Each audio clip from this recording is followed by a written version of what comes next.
Hello everybody, welcome back to my YouTube channel Learn English. I am Abhinandan Singh. Today we are studying about our new topic narration. तो चलिए आज narration के third part पर discuss करते हैं।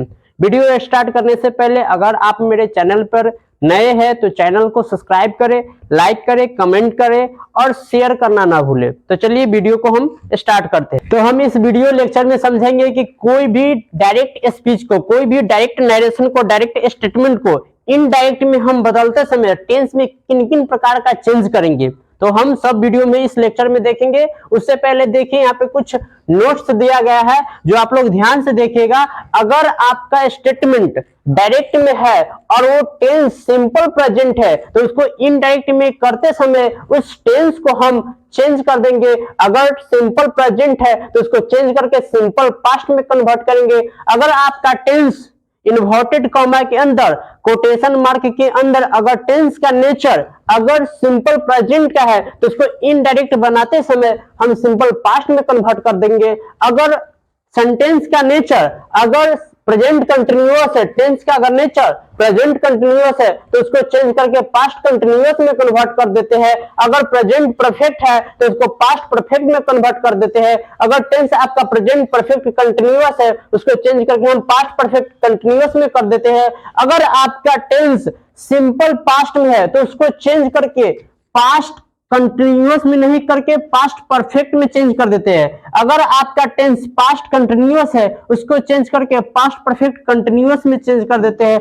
अगर आपका टेंस पास्ट परफेक्ट है और पास्ट परफेक्ट कंटिन्यूअस है तो उसमें generally does not change.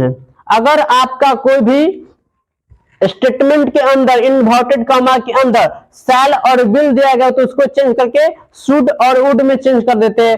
Can को कुड में चेंज करेंगे, मे को माइट में चेंज करेंगे, इज एम आर को वाज वर में चेंज करेंगे, वाज वर को हैड बीन में चेंज करेंगे और हैव और हैज को हैड में चेंज करेंगे।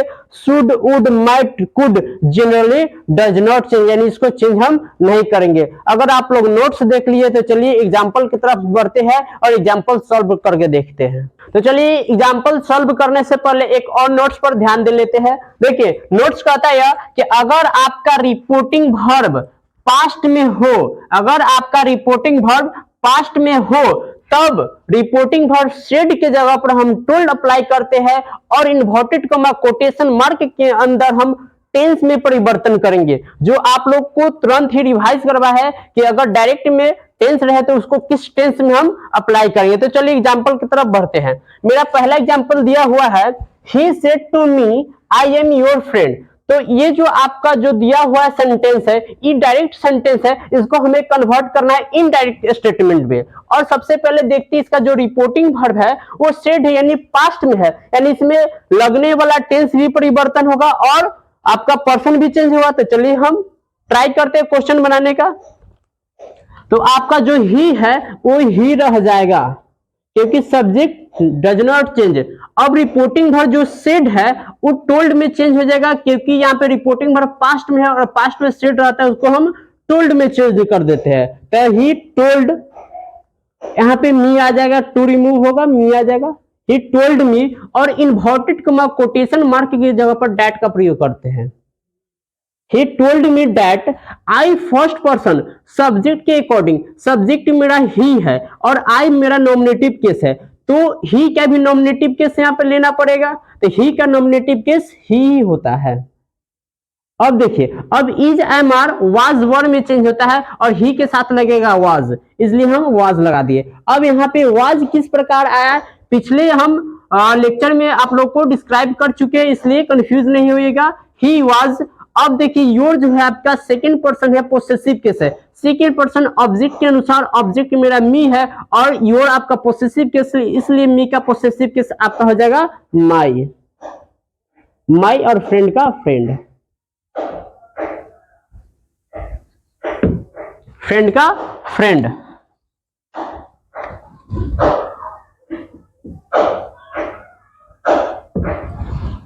चलिए अगले एग्जाम्पल की तरफ बढ़ते हैं। तो मेरा एग्जाम्पल कहता है she said to me I am to help you. तो इसको बनाकर देखते हैं। तो सी का सी हो जाएगा मेरा क्षमा चाहता हूं, मेरा जो मार्कर का जो इंक है वो खत्म हो चुका है। तो चलिए दूसरे क्वेश्चन की तरफ बढ़ते हैं। दूसरा क्वेश्चन क्या है, क्या she said to me I am to help you. चलिए इसे बनाकर हम देखते हैं। तो सी क्या हो जाएगा आपका, she says to told to remove me attached inverted comma change to that I first person subject के अकॉर्डिंग सब्जेक्ट मेरा ही है और आई नॉमिनेटिव केस, तो सी का नॉमिनेटिव केस सी हो जाता है। Is am are change into was verb में और सी के साथ वाज लगेगा, इसलिए यहाँ पे वाज का प्रयोग करते हैं। टू प्रीपोजिशन टू, हेल्प को हेल्प ही लिख देते हैं क्योंकि न कोई टेंस है न कोई आपका पर्सन है। अब यहाँ पे यूज सेकंड पर्सन ऑब्जेक्ट के अकॉर्डिंग, यहाँ पे यूज है ऑब्जेक्टिव केस है तो मी का ऑब्जेक्टिव केस मी हो जाता है। अब कोई कहेगा कि यू तो आपका कभी कभी नॉमिनेटिव केस भी होता है और ऑब्जेक्टिव केस भी होता है, तो यू अगर सब्जेक्ट का काम करेगा तो सब्जेक्टिव केस यानी नॉमिनेटिव केस है, अगर यू आपका ऑब्जेक्ट का काम करे तो ऑब्जेक्टिव केस है। इसलिए यहाँ पे यू जो है आपका ऑब्जेक्ट का काम कर रहा है, इसलिए हम ऑब्जेक्टिव केस मी का लगाया है जो मी ही होता है। चलिए तीसरे क्वेश्चन की तरफ बढ़ते हैं। तो क्वेश्चन कहा है, Ram said to her I love you. गंभीर क्वेश्चन है फिर भी ट्राई करते हैं। राम said changed to told her that inverted comma की जगह पर that आई फर्स्ट पर्सन है, सब्जेक्ट के अकॉर्डिंग बदलेगा जिसमें सब्जेक्ट आपका राम है और राम का नॉमिनेटिव केस आपका ही हो जाएगा क्योंकि राम एक लड़का है ही। और देखिए यहाँ पे टेंस कौन सा है, तो सब्जेक्ट प्लस V1 या V5 प्लस में ऑब्जेक्ट यानी सिंपल प्रेजेंट टेंस है। तो simple present tense change into simple past में, सिंपल पास्ट ये स्ट्रक्चर होता है सब्जेक्ट प्लस में V2 प्लस में ऑब्जेक्ट, यानी इसके अकॉर्डिंग हम चेंज करेंगे। इसके अकॉर्डिंग चेंज करेंगे तो सब्जेक्ट मेरा ही आ गया है, V2 हमें लगाना है तो लव का V2 हो जाता है loved. You second person object के अकॉर्डिंग, ऑब्जेक्ट मेरा हर है, ये आपका ऑब्जेक्टिव केस, तो हर का ऑब्जेक्टिव केस हर ही होता है।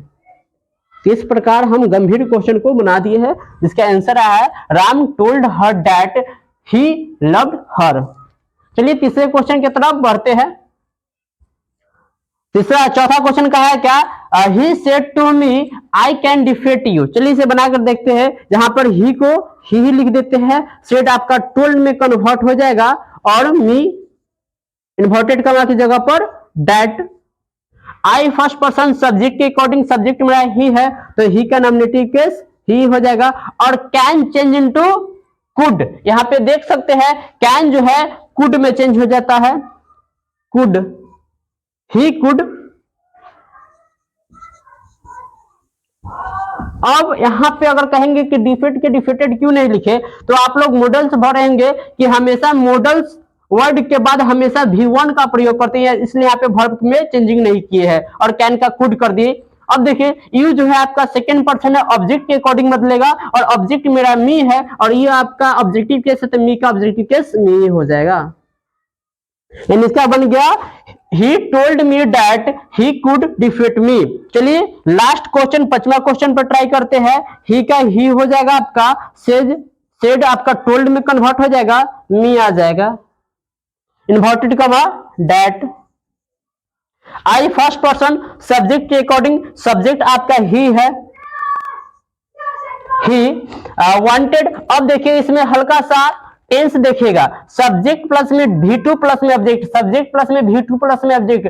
कहने का मतलब है कि ये है आपका सिंपल पास्ट टेंस। तो सिंपल पास्ट टेंस 5 नंबर देखिएगा, सिंपल पास्ट टेंस जो होता है वो चेंज हो जाता है पास्ट परफेक्ट टेंस में। और पास्ट परफेक्ट टेंस का स्ट्रक्चर होता है सब्जेक्ट प्लस में हैड प्लस में V3 प्लस में ऑब्जेक्ट, ये होता है आपका सिंपल पास्ट का स्ट्रक्चर। तो इसको हम बनाकर देखते हैं। तो ही, उसके बाद लगाना है हमको हैड, तो ही हैड, उसके बाद आपका V3 wanted to help you second person object के अनुसार, ऑब्जेक्ट मेरा मी है और यू आपका ऑब्जेक्टिव केस है तो मी का ऑब्जेक्टिव केस मी हो जाएगा। तो इस प्रकार से आपका 5 नंबर का इनडायरेक्ट स्पीच बन गया, he told me that he had wanted to help me. तो चलिए इस प्रकार से हम आज टेंस का लेक्चर खत्म की है। अगर मेरा वीडियो आप लोग को पसंद आया है तो चैनल को सब्सक्राइब, लाइक और कमेंट और शेयर करना ना भूले। Thank you.